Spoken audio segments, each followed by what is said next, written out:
सर्वे भवन्तु सुखिनः सर्वे सन्तु निरामया। सभी सुखी रहें और सभी निरोगी रहें। कुछ इसी उद्देश्य के साथ आज प्रधानमंत्री नरेंद्र मोदी जी ने वीडियो कॉन्फ्रेंसिंग के जरिए कोरोना वैक्सीन की शुरुआत की। इसके साथ ही उन्होंने कोविन ऐप की लॉन्चिंग भी की। लेकिन बात आज महिलाओं की करेंगे, क्योंकि महिलाओं को लेकर कोई भी कोरोना की वैक्सीन का ट्रायल नहीं हुआ, खास तौर पर गर्भवती महिलाएं और बच्चों को लेकर। क्यों? क्योंकि बच्चे और गर्भवती महिलाएं बहुत ही नाजुक अवस्था में होते हैं। लेकिन जब कोरोना काल चल रहा था, लॉकडाउन चल रहा था, तभी प्रधानमंत्री जी ने यही कहा था कि गर्भवती महिलाओं को और बच्चों को बहुत ही सुरक्षा की जरूरत है, उनसे थोड़ी सी दूरी बना के रखें और उनके साथ अगर उनको हुआ तो उनके साथ साथ पूरे परिवार को भी होने के चांसेस रहते हैं। तो आज हमारा सवाल यही रहेगा कि कोरोना वैक्सीन जब सभी को लगाई जानी है, विशेष तौर पर जब पहला फेज 3 करोड़ लोगों को लगाया जाना है, पहले फेज में विशेष तौर पर जो हेल्थ वर्कर्स हैं और फ्रंट लाइन वर्कर्स हैं उनको लगाया जाना है। लेकिन जब बात महिलाओं की आती है तो महिलाओं को अगर कोरोना हो जाता है इन कंडीशन, तो वो अब क्या करें? आज इसी बात को लेकर हम चर्चा करेंगे और हमारे साथ है महिला रोग विशेषज्ञ, महिला और प्रसूति रोग विशेषज्ञ डॉक्टर अमृता शाह मैम। तो मैम, हम आपसे यही जानना चाहेंगे कि इस कंडीशन में क्या करना चाहिए? क्वेश्चन बहुत वैलिड है वंदना, थैंक यू सो मच ये क्वेश्चन उठाने के लिए। एक्चुअली महिला और शिशु के लिए ये कोरोना वायरस सिर्फ इनके लिए नहीं, सबके लिए खतरनाक है। बट महिला और शिशु क्या होते हैं, मेनली आप जो बोल रहे हो कि प्रेग्नेंट महिलाएं, गर्भवती महिलाएं, उनकी इम्यूनिटी कम होते हैं, इम्यूनिटी पावर, तो ये कोरोना वायरस होने के चांसेस ज्यादा होते हैं। और सबसे बड़ी बात है कि कोरोना वायरस हमारे लिए एक नया वायरस है, न्यू है। उसका क्या इफेक्ट है बच्चे के ऊपर, माँ के ऊपर, इसकी इतनी रिसर्च अभी भी नहीं हो पाई है। ठीक है, रिसर्च चल रहा है, रोज रिसर्च पेपर पब्लिश होते हैं, बट इतनी भी हम नहीं जान पाए हैं। तो हमें उनको प्रोटेक्ट करना ज्यादा जरूरी है। ठीक है, किस तरीके से हम प्रोटेक्ट कर पाए। हाँ, और आपका जो क्वेश्चन था कि अभी हम कैसे प्रोटेक्ट करें, एग्जैक्टली जैसे हम 1 साल पहले से प्रोटेक्ट कर रहे थे। 2020 में जब हमें पहले पता चला कि कोरोना वायरस की ऐसे पैंडेमिक स्टार्ट हुआ है, उस टाइम पे हम जैसे प्रोटेक्ट कर रहे थे कि उनको बोल रहे थे आप घर पे ज्यादा रहिए, आप ज्यादा बाहर मत निकलिए, हॉस्पिटल भी आना है तो जब सिर्फ डॉक्टर बुलाए तभी जाइए हॉस्पिटल में, बहुत जरूरी है। तो अदरवाइज गायनेकोलॉजिस्ट खुद भी ऑनलाइन कंसल्टेशंस कर रहे थे कि आपको बहुत ज्यादा नहीं आना पड़े। तो वो सब आप बिल्कुल मान के चलिए, और 2 गज की दूरी and mask and hand wash ये तो करना ही पड़ेगा।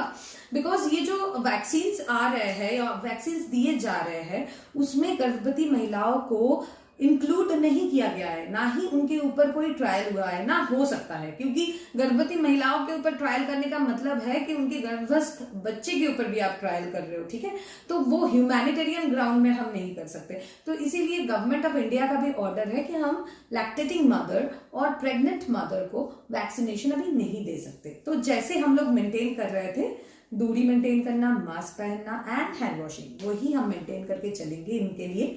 और अगर भगवान ना करे बट फिर भी इनको अगर कोरोना होता है या कोई दिक्कत होती है, तो फिर जैसे हम लोग कोरोना की मैनेजमेंट अब तक कर रहे थे वैसे ही करते हुए चलेंगे।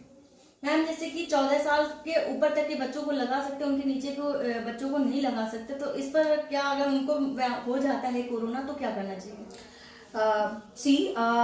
एक्चुअली इंडिया में 2 तरीके की वैक्सीन अवेलेबल है। एक का नाम है कोवैक्सीन, एक का नाम है कोविशील्ड। ठीक है, कोवैक्सीन जो है वो भारत बायोटेक का है एंड वो 12 इयर्स के ऊपर बच्चों में दिया जा सकता है, ये बोला गया है, DGCI अप्रूव्ड हुआ है रिसेंटली। और कोविशील्ड जो वैक्सीन है, जो एक्चुअली ऑक्सफोर्ड एस्ट्राजेनिका का वैक्सीन है, और हमारे यहाँ पे सीरम इंस्टीट्यूट पुणे में ये प्रोडक्शन हो रहा है, उनमें बोला गया है कि 18 इयर्स के अबव बच्चे में आप इनको दे सकते हैं। बट एक्चुअली बताऊं फ्रैंकली कि अभी गवर्नमेंट ऑफ इंडिया का जो ऑर्डर है वो है कि फर्स्ट 3 to 6 months बच्चों में ना ही दिया जाए तो बेटर है। हम पहले देखें कि बाकी लोगों में इस वैक्सीनेशन का क्या असर है, फिर उसके हिसाब से हम जैसे जो वैक्सीन जिस एज के ऊपर दिया जाना है उसी के ऊपर मेंटेन करके हमें वैक्सीन देना चाहिए।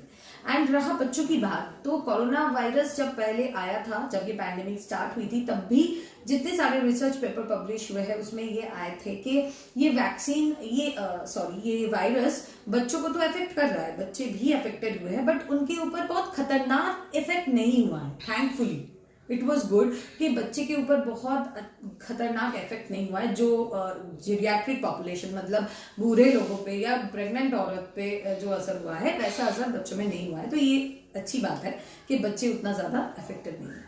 मैम, जिन लोगों को वैक्सीन लगाई जानी है तो उसका बॉडी पर क्या साइड इफेक्ट पड़ेगा? ऐसे तो बोल रहे हैं कि 2 डोज लेने के बाद अराउंड इसकी इफेक्टिविटी 90% है, प्रोटेक्ट कर सकते हैं ये कोरोना वायरस से आपको। एंड अगर आप साइड इफेक्ट्स की बात बोले तो छोटे मोटे साइड इफेक्ट्स की संभावना है, हो सकता है फीवर्स आ सकते हैं, थोड़े नॉजिया हो सकते हैं, एंड जहाँ पे वैक्सीन लगा रहे हैं वहां पे थोड़ा पेन, थोड़ा इरिटेशन, ये सब हो सकते हैं।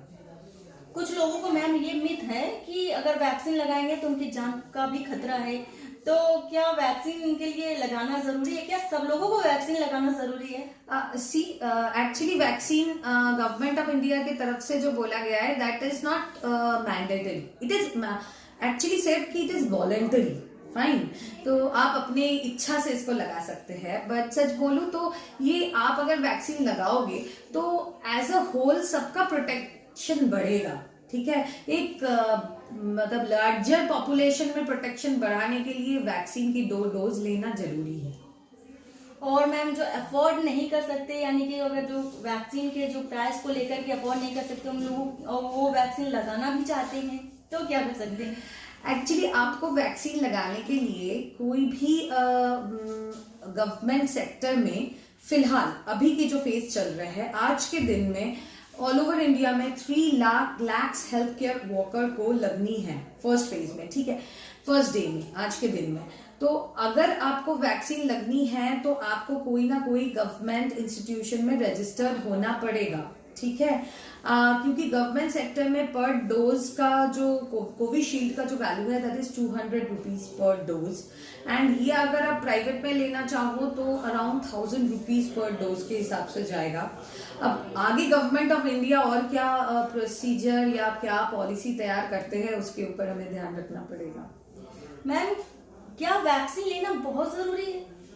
बिल्कुल, वैक्सीन लेना एक्चुअली इसलिए जरूरी है क्योंकि देखिए जो वैक्सीन हमें दिए जा रहे हैं ना, वो एक आप बोल सकते हो कि जैसे चिंपैंजी का जो कोल्ड होता है उस वैक्सीन को वीकेंड करके वो हमारी बॉडी में दिया जा रहा है, सो दैट हम उसके अगेंस्ट एक एंटीबॉडी प्रोड्यूस कर पाए, मतलब प्रोटीन को प्रोटेक्टिव प्रोटीन बना पाए, एंड उसी में हमारी ये जो कोरोना वायरस से इम्यूनिटी बढ़ेगी। ठीक है, अगर कुछ लोग नहीं लेते हैं तो जो लार्जर इम्यूनिटी, जो प्रोटेक्टिव एक फॉर्म क्रिएट होना है, वो नहीं हो पाएगा।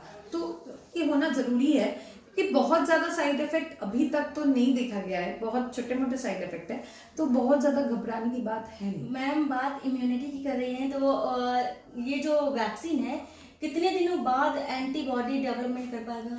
ओके, अगर आप 2 डोज ले लेते हो, या एक्चुअली इसकी जो डोजेस है दैट इज 4 वीक्स अपार्ट आपको 2 डोज लेने हैं, एंड 2 डोज लेने के बाद 2 वीक्स में आपका एंटीबॉडी डेवलप कर जाएगा।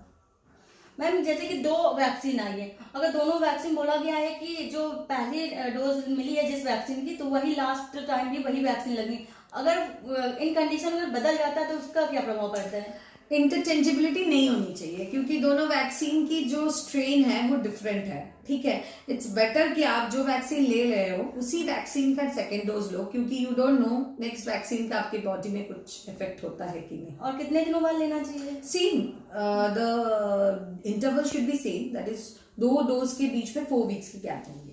मैम, लास्ट सवाल हमारा ये होगा, जैसे कि बहुत सारे रोगी होते हैं, आपके पास भी बहुत सारे महिलाओं से संबंधित बहुत सारे रोगी आते हैं, मरीज आते हैं, जैसे कि कैंसर के होते हैं, अस्थमा के होते हैं, बहुत सारे ऐसे होते हैं, क्या उन लोगों को भी ये वैक्सीन लेना चाहिए?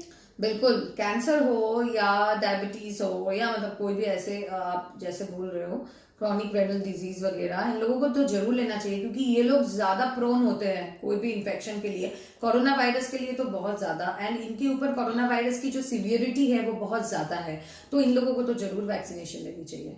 मैम, आप दर्शकों से क्या अपील करना चाहेंगी वैक्सीन को लेकर, जो मिथ बनाए हुए ना कि जी एक्चुअली इंडिया में अभी जो वैक्सीन का ड्राइव स्टार्ट हुआ है, आज के दिन प्राइम मिनिस्टर मोदी जी ने जो स्टार्ट किया है, it's actually the largest vaccination drive of the world, obviously, क्योंकि India is the largest nation in that sense out of population, fine. तो ये कोविशील्ड जो हमें दिया जा रहा है वो कोविशील्ड है, और सबसे अच्छी बात है कि ये फर्स्ट डे में जितने वैक्सीनेशन दिए गए हैं ये सारे फ्रंटलाइन हेल्थ केयर वर्कर्स को दिए गए हैं, ठीक है, एंड वो बहुत जरूरी भी है ऑब्वियसली।